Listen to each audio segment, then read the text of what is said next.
Attorney Lorna, okay, kanino dapat mapunta? Para simple na lang. Kanino dapat mapunta ang libingan sa sementeryo? Sa rules on succession, dapat sa sole heir. Ang sole heir nito ay ang nanay ni Lumeng. Yun.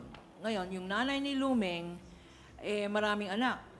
Ang sinasabi mo na ikaw ang youngest, napupunta sa iyo. Dapat may agreement niyan amongst yourselves. Kundi, pati yung mga anak ninyo, patay na kayo, mag-aaway pa rin sa sino ang pwedeng ilibing doon. Nag-away na nga kayo nung buhay kayo, mag-aaway pa kayo habang patay na kayong lahat. I have Ganyan. a question, Attorney Lorna.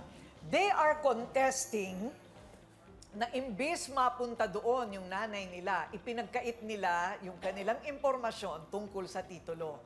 Dahil kung buhay pa yung nanay niya noon at may titulo, sana doon na ilibing.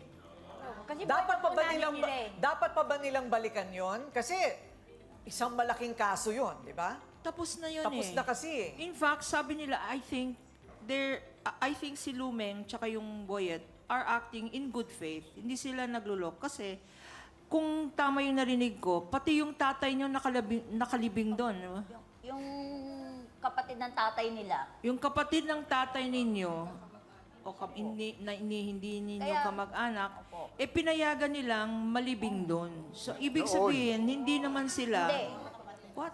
Hindi po alam ng nanay ko kasi buhay pang nanay nila. Kaya nanay niya ang nagdesisyon na Pinsan, hindi dumilibing. pa pwede yun. Hindi po kasi si Loleng nung namatay hindi siya. hindi papayag si ante. Hindi. Napapayag ko na nga. Pero ang nanay mo. Pero Papayag siya. sabi ni Attorney Lorna, tapos na 'yon. opo. Tapos na yun. Tapos na 'yon. Anong gagawin natin ngayon? Okay. Attorney. Ang unang dapat gawin, pag-usapan yung transfer. Kasi kung walang pambayad ng transfer, lahat kayo talo dyan. Kasi ang laloma, hanggang nanay mo lang ang i-recognize ninyo. Lahat kayo hindi malilibing doon. So, pag-usapan ninyo, paano kayo mag-ambag-ambag sa 15,000 na yan. Para ma-transfer yung title. Kapayapaan. Yun ang una. Pag na-transfer na, habang tina-transfer rin yung title, dapat rin mag-usap kayo ng agreement na free for all. Na pwede lahat, kasi nag-contribute sila. Yun nga po ang sabi ko sa kanya eh. Dapat pwede rin makilibing sila doon. Okay, question again. Kasi hindi ba malaking espasyo yung isang buong nicho? Opo.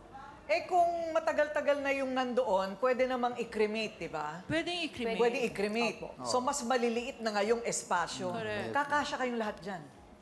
Kung gastusan siguro, Opo. cremation, para mas dumami pa ang pwedeng ilibing doon. Hindi kayo mag-uunahang mamatay. Kasi unahan sa kamatayan ko eh.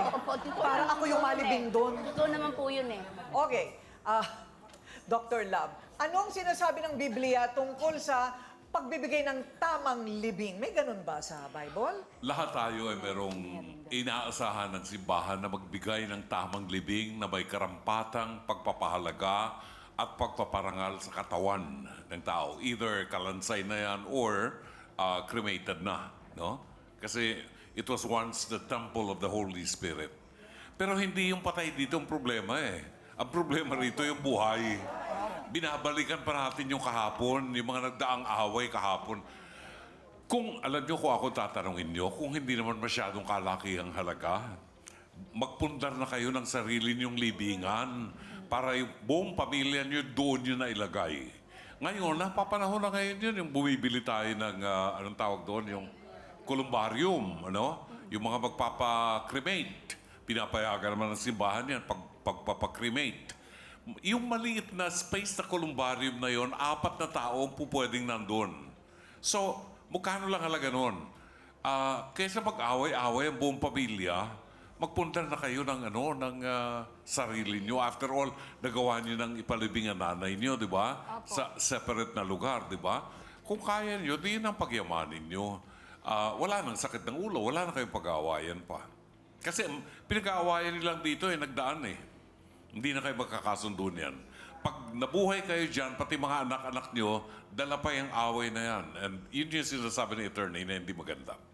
Okay, naniniwala ka ba na, Doc Camille, na yung mga magulang nila, kung saan man sila naroroon, ay nangingisay lahat at nabubuisit sa kanilang mga di ba? Mga anak nila. Siguro ate ko rin, oo, dahil kasi napakaliit na bagay ito. Dahil kasi alam nyo, yung ganyang pagkakataon, na halimbawa yung transfer ng title na ganyan, simpleng-simple lang po talaga yan. In fact, talagang ginaguide pa kayo ng ng mismong opisina ng Laloma eh. Dahil alam ko po yan, dahil yung mga ganyang klaseng pagkakataon, ang talagang pinag-uusapan lang ay yung bayarin.